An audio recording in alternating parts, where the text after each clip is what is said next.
தேர்தல் நடத்தை விதிகளை அமல்படுத்துவதில் அதிகாரிகள் பாரபட்சமின்றி செயல்பட வேண்டும் என்று தலைமை தேர்தல் ஆணையம் உத்தரவிட்டுள்ளது. அரசு, தனியார் சுவர்களில் உள்ள அரசியல் விளம்பரங்களை கட்டாயம் அகற்ற வேண்டும் என்று அதிகாரிகளுக்கு அறிவுறுத்தப்பட்டுள்ளது. தமிழகத்தில் ஏப்ரல் 23ஆம் தேதி சட்டமன்ற தேர்தல் நடைபெறவுள்ள நிலையில் நடத்தை விதிகள் மற்றும் ஏற்பாடுகள் குறித்து தமிழ்நாடு தலைமை தேர்தல் அதிகாரி அர்ச்சனா பட்நாயக் விளக்கமளித்துள்ளார். சென்னை தலைமைச் செயலகத்தில் செய்தியாளர்களை சந்தித்த அவர், தமிழகத்தில் 2106 பறக்கும் படைகள் மற்றும் 2116 நிலையான கண்காணிப்பு குழுக்கள் அமைக்கப்பட்டுள்ளதாக தெரிவித்தார். வாக்குச்சாவடி மையங்களில் அனைத்து அடிப்படை வசதிகளும் ஏற்படுத்தி தரப்படும் என்று குறிப்பிட்ட அவர், மார்ச் 26ஆம் தேதி வரை வாக்காளர் பட்டியலில் பெயர் சேர்க்க விண்ணப்பிக்கலாம் என்றும், இறுதி வாக்காளர் பட்டியல் வெளியிட்ட பிறகு 3,14,000 வாக்காளர்கள் பட்டியலில் சேர்க்கப்பட்டுள்ளதாக கூறினார். வேட்புமனு தாக்கல் வரும் 30ஆம் தேதி தொடங்கி ஏப்ரல் 6ஆம் தேதி முடிவடையும் நிலையில் அதில் அரசு விடுமுறை நாட்களான 3 நாட்கள் வேட்புமனு தாக்கல் செய்ய முடியாது என தெரிவித்த அவர், காலை 11 மணி முதல் பிற்பகல் 3 மணி வரை வேட்புமனுக்கள் பெறப்படும் என்று குறிப்பிட்டார். 50,000 ரூபாய்க்கு மேல் ஆவணம் இல்லாமல் எடுத்துச் செல்லப்படும் ரொக்கப்பணம் பறிமுதல் செய்யப்படும் எனவும், வங்கி பரிவர்த்தனைகள் மற்றும் UPI பரிவர்த்தனைகளும் கண்காணிக்கப்படும் என்றும் கூறியுள்ளார். வேட்பாளர்கள் காலை 6 மணி முதல் இரவு 10 மணி வரை பிரச்சாரம் மேற்கொள்ளலாம் என்றும், அரசியல் கட்சிகளின் பிரச்சார பொதுக்கூட்டத்திற்கான அனுமதி ஆன்லைனில் மட்டுமே வழங்கப்படும் எனவும் தெரிவித்துள்ளார். 5,000 நபர்களுக்கு மேல் பங்கு பெறும் பிரச்சார கூட்டங்களுக்கு அடிப்படை வசதிகள் ஏற்படுத்தி தர வேண்டும் என குறிப்பிட்டுள்ள அவர், AI வீடியோக்களை அரசியல் கட்சிகள் பயன்படுத்துவதற்கு பல்வேறு வழிமுறைகள் வகுக்கப்பட்டுள்ளதாகவும் கூறினார்.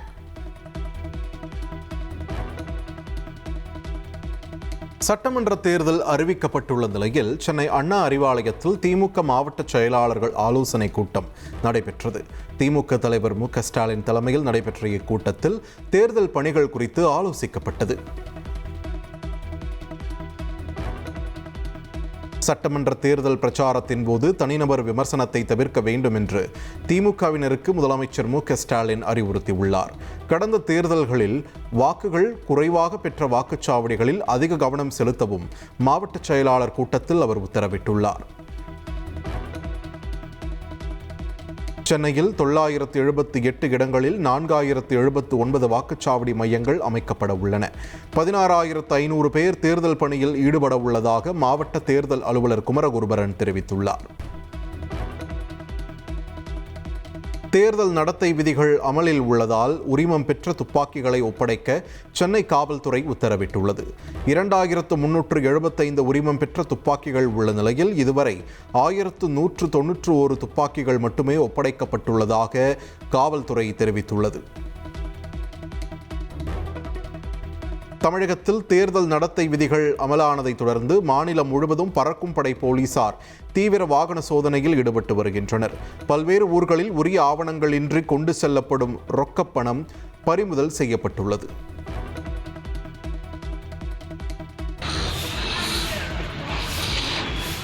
திருப்பூர் அவிநாசி சாலை மேம்பாலம் அருகே அதிகாரிகள் வாகன சோதனையில் ஈடுபட்டிருந்த போது அவ்வழியாக இருசக்கர வாகனத்தில் வந்த பங்கஜ் என்பவரை மறித்து சோதனையிட்டனர். அப்போது அவர் வைத்திருந்த பையில் உரிய ஆவணங்களின்றி 35 லட்சம் ரூபாய் ரொக்கம் இருப்பது கண்டறியப்பட்டது. பெங்களூரிலிருந்து ரயில் மூலம் திருப்பூர் வந்த அவர் துணி கொள்முதலுக்காக பணத்தை கொண்டு வந்ததாக கூறினார்.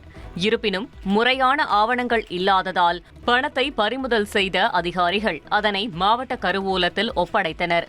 உரிய ஆவணங்களை சமர்ப்பித்து பணத்தை பெற்றுக் கொள்ளுமாறு அவருக்கு அறிவுறுத்தப்பட்டுள்ளது.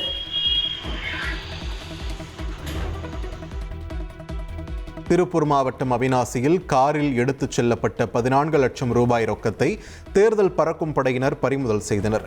அடகு வைத்த நகையை மீட்க பணத்தை கொண்டு சென்றதாக கூறியவரிடம் உரிய ஆவணங்கள் இல்லாததால் பணம் அரசு கருவூலத்தில் ஒப்படைக்கப்பட்டது. கடலூர் மாவட்டம் திட்டக்குடி அடுத்துள்ள இறையூர் பகுதியில் தேர்தல் பறக்கும் படையினர் வாகன தணிக்கையின் போது கார் ஒன்றை மறித்து சோதனை செய்தனர். காரில் வந்த அரியலூர் மாவட்டத்தைச் சேர்ந்த ரியல் எஸ்டேட் புரோக்கர் வேல்முருகன் என்பவரிடம் உரிய ஆவணங்களின்றி 12 லட்சம் ரூபாய் ரொக்கம் இருப்பது கண்டறியப்பட்டது. ஆத்தூர் நோக்கி அந்த பயணத்தை அவர் காரில் கொண்டு சென்றது விசாரணையில் தெரியவந்தது. முறையான ஆவணங்கள் இல்லாததால் 12 லட்சம் ரூபாயையும் பறிமுதல் செய்த அதிகாரிகள் இதுகுறித்து அவரிடம் தொடர்ந்து விசாரணை மேற்கொண்டு வருகின்றனர்.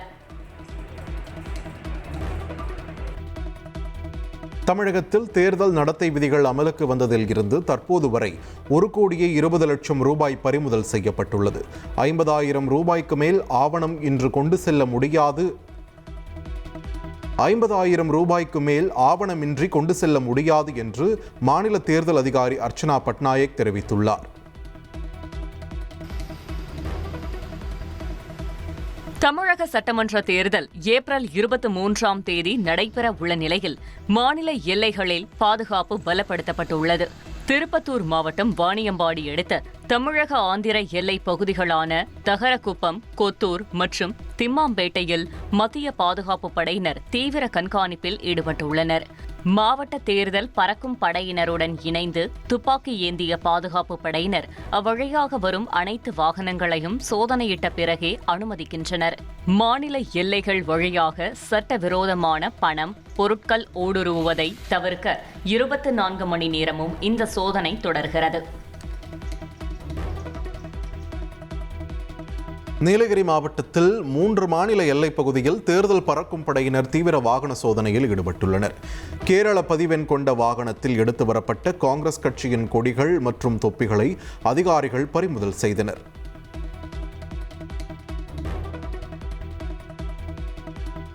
தமிழக கேரள எல்லையான குமரி மாவட்டத்தில் வருவாய்த்துறை அதிகாரிகள் மற்றும் போலீசார் இணைந்து தீவிர வாகன சோதனையில் ஈடுபட்டுள்ளனர். 9 சோதனைச் சாவடிகளில் கேரளாவில் இருந்து வரும் வாகனங்களை நிறுத்தி விசாரணை நடத்துவதால் எல்லைப் பகுதி பரபரப்புடன் காணப்படுகிறது. திமுகவின் வரைவு தேர்தல் அறிக்கை இன்று திமுக தலைவர் முதலமைச்சர் மு.க.ஸ்டாலினிடம் சமர்ப்பிக்கப்பட உள்ளது. கனிமொழி எம்பி தலைமையிலான திமுக தேர்தல் அறிக்கை தயாரிப்பு குழு தேர்தல் அறிக்கையை சமர்ப்பிக்க உள்ளதாக தகவல் வெளியாகியுள்ளது.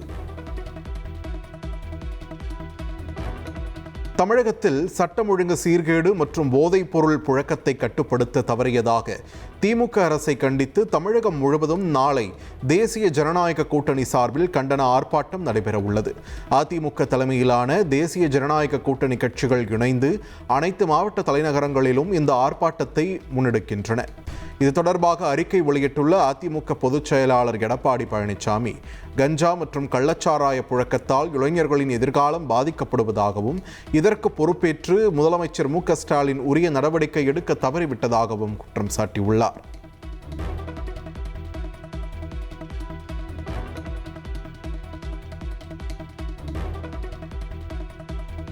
ஈரோடு மாவட்டம் அந்தியூரில் விதிகளை மீறி பொதுக்கூட்டம் நடத்தியதாக நாம் தமிழர் கட்சி வேட்பாளர் உட்பட 2 மீது வழக்கு பதிவு செய்யப்பட்டுள்ளது. தேர்தல் நடத்தும் அலுவலரிடம் உரிய அனுமதி பெறாமல் பொதுக்கூட்டம் நடத்தியதாக அளிக்கப்பட்ட புகாரில் இந்த நடவடிக்கை எடுக்கப்பட்டுள்ளது. தென்காசி அருகே தேர்தல் நடத்தை விதிமுறைகளை மீறி வேட்பாளர் அறிமுக கூட்டம் நடத்திய நாம் தமிழர் கட்சியினர் மீது 2 பிரிவுகளில் வழக்கு பதிவு செய்யப்பட்டுள்ளது. விதிகளை மீறி வாக்குச்சாவடி முகவர்கள் ஆலோசனை கூட்டத்தை நடத்தியதற்கும் வழக்கு பதிவாகியுள்ளது. தமிழகம் முழுவதும் தேர்தல் நடத்தை விதிகள் அமலுக்கு வந்ததால் மாவட்ட ஆட்சியர் அலுவலகங்களில் நடைபெற இருந்த வாராந்திர மக்கள் குறைதீர் கூட்டம் ரத்து செய்யப்பட்டுள்ளது. பொதுமக்களின் கோரிக்கை மனுக்களை பெறுவதற்கு ஆட்சியர் அலுவலகங்கள் முன்பு மனு பெட்டி வைக்கப்பட்டுள்ளது.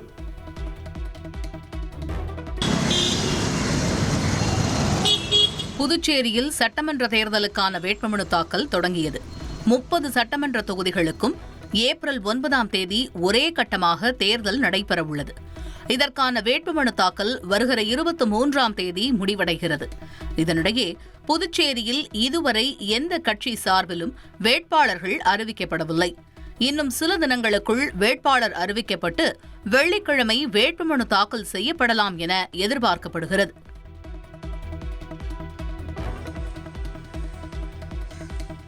புதுச்சேரியில் சட்டமன்ற தேர்தல் தேதி அறிவிக்கப்பட்டு தேர்தல் நடத்தை விதிமுறைகள் முழுவீச்சில் அமலுக்கு வந்துள்ளன. இதனைத் தொடர்ந்து புதுச்சேரி அமைச்சர்கள் மற்றும் சட்டமன்ற உறுப்பினர்களுக்கு அரசு சார்பில் வழங்கப்பட்டிருந்த அதிகாரப்பூர்வ வாகனங்கள் அனைத்தும் திருப்பி ஒப்படைக்கப்பட்டன. மேலும் சட்டப்பேரவை வளாகத்தில் உள்ள தங்களது அலுவலக அறைகளையும் அமைச்சர்கள் மற்றும் எம்எல்ஏக்கள் காலி செய்து அதன் சாவிகளை சட்டப்பேரவை செயலரிடம் ஒப்படைத்தனர். புதுச்சேரியில் ஏப்ரல் 9ஆம் தேதி ஒரே கட்டமாக சட்டப்பேரவை தேர்தல் நடைபெறும் நிலையில் தேர்தல் நடத்தை விதிமுறைகள் அமலுக்கு வந்துள்ளன. புதுச்சேரி எல்லைகளின் 41 முக்கிய இடங்களில் தற்காலிக சோதனைச் சாவடிகள் அமைக்கப்பட்டு போலீசார் மற்றும் பறக்கும் படையினர் 24 மணி நேர தீவிர கண்காணிப்பில் ஈடுபட்டு வருகின்றனர். வெளி மாநிலங்களில் இருந்து வரும் வாகனங்கள் அனைத்தும் முழுமையான சோதனைக்கு பிறகே புதுச்சேரிக்குள் அனுமதிக்கப்படுகின்றன. பரிசு பொருட்கள் மற்றும் கணக்கில் வராத பணம் கொண்டு செல்வதை தடுக்கும் நோக்கில் அதிரடி சோதனை நடைபெற்று வருகிறது. மேலும் வாகனங்களில் பொருத்தப்பட்டுள்ள அரசியல் கட்சி கொடிகள் மற்றும் தலைவர்களின் படங்களையும் போலீசார் அகற்றி வருகின்றனர். திரையுலகின் உச்சத்தில் இருந்தும் அதை விட்டு மக்கள் சேவைக்காக வந்தவர் விஜய் என்றும் அவரை தமிழக முதலமைச்சராக மக்கள் வரவேற்கிறார்கள் என்றும் தாவேக தலைமை ஒருங்கிணைப்பாளர் செங்கோட்டையன் தெரிவித்துள்ளார். சென்னை விமான நிலையத்தில் செய்தியாளர்களுக்கு பேட்டியளித்த அவர் கூட்டணி குறித்த இறுதி முடிவை கட்சித் தலைவர் விஜய்தான் அறிவிப்பார் என்றும் கூறினார்.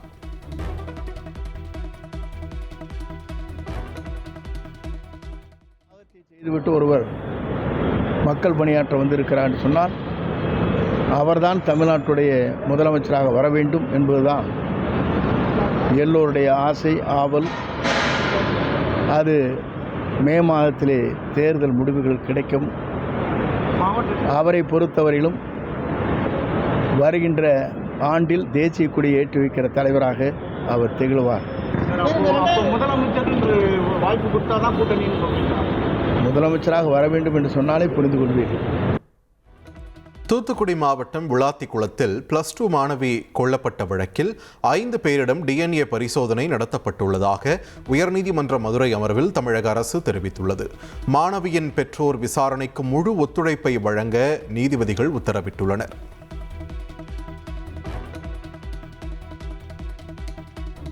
பாமகவின் மாம்பழம் சின்னத்தை முடக்க கோரிய ராமதாஸின் மேல்முறையீட்டு மனு மீதான விசாரணையை உச்சநீதிமன்றம் ஒத்திவைத்துள்ளது. தேர்தல் தேதி அறிவிக்கப்பட்டதால் ராமதாஸ் மனுவை விசாரிக்க கூடாது என்று அன்புமணி தரப்பில் நீதிமன்றத்தில் தெரிவிக்கப்பட்டுள்ளது. நீலகிரி மாவட்டம் உதகை அருகே மருத்துவ மாணவியை பாலியல் வன்கொடுமை செய்த அரசு மருத்துவர் கைது செய்யப்பட்டுள்ளார். அரசு மருத்துவக் கல்லூரியில் பயிலும் 22 வயது மாணவியை தேர்வில் வெற்றி பெற உதவுவதாக கூறி மருத்துவர் ஓம் பிரகாஷ் தனியார் ஹோட்டலுக்கு அழைத்து சென்று பாலியல் வன்கொடுமை செய்ததாக கூறப்படுகிறது. பாதிக்கப்பட்ட மாணவி அளித்த புகாரின் பேரில் வழக்கு பதிவு செய்த போலீசார் மருத்துவர் ஓம் பிரகாஷை கைது செய்து விசாரணை நடத்தி வருகின்றனர். சென்னை OMR சாலையில் ஏற்பட்ட கடும் போக்குவரத்து நெரிசல் காரணமாக 10ஆம் வகுப்பு பொதுத் தேர்வு எழுத சென்ற மாணவர்கள் சிரமம் அடைந்தனர். குமரன் நகர் சந்திப்பில் இருந்து செம்மஞ்சேரி சுனாமி குடியிருப்பு செல்லும் நுக்கப்பாளையம் சாலையில் போக்குவரத்து நெரிசல் ஏற்பட்டது. இந்த சாலையில் ஒருபுறத்தில் மழைநீர் வடிகால்வாய் அமைக்கும் பணி நடைபெற்று வருகிறது. இதனால் ஒரு சில இடங்களில் ஒரு வழிச்சாலை பயன்பாட்டில் உள்ளது. எனவே காலை மற்றும் மாலை நேரங்களில் போக்குவரத்து நெரிசல் ஏற்படுகிறது. இந்த நிலையில் செம்மஞ்சேரி சுனாமி குடியிருப்பு, பெரும்பாக்கம் மற்றும் பல்வேறு பகுதிகளில் உள்ள 10ஆம் வகுப்பு மாணவர்கள் சோழிங்கநல்லூரில் உள்ள தேர்வு மையத்துக்கு சரியான நேரத்திற்கு செல்வதில் சிரமம் ஏற்பட்டது.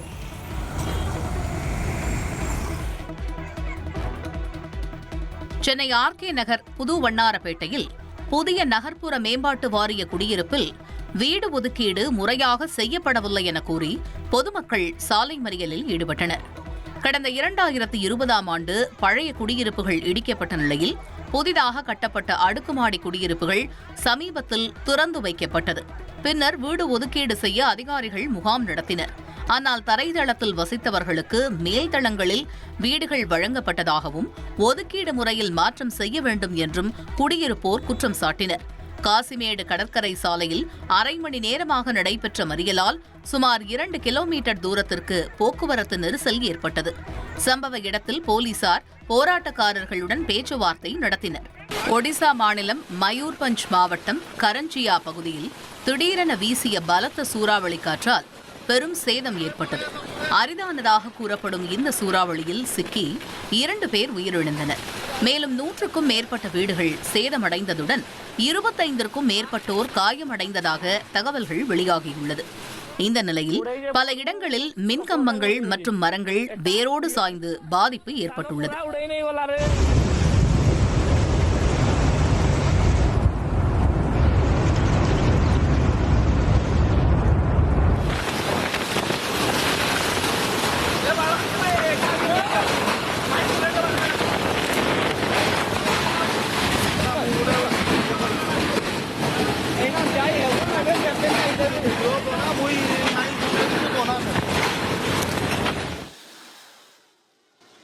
ஈரான் போர் தீவிரமடைந்து வரும் சூழலில் உலகின் முக்கிய எண்ணெய் போக்குவரத்து பாதையான ஹோர்முஸ் நீரிணையை பாதுகாக்க மற்ற நாடுகளும் உதவ வேண்டும் என அமெரிக்க அதிபர் டிரம்ப் கோரிக்கை வைத்துள்ளார்.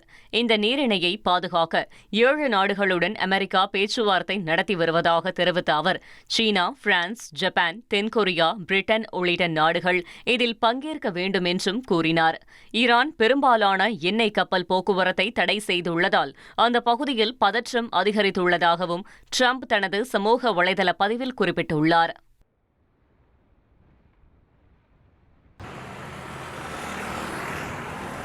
மார்ச் 2 முதல் நடைபெற்று வரும் இஸ்ரேல் தாக்குதல்களில் லெபனானில் உயிரிழந்தவர்களின் எண்ணிக்கை 850ஆக உயர்ந்துள்ளது.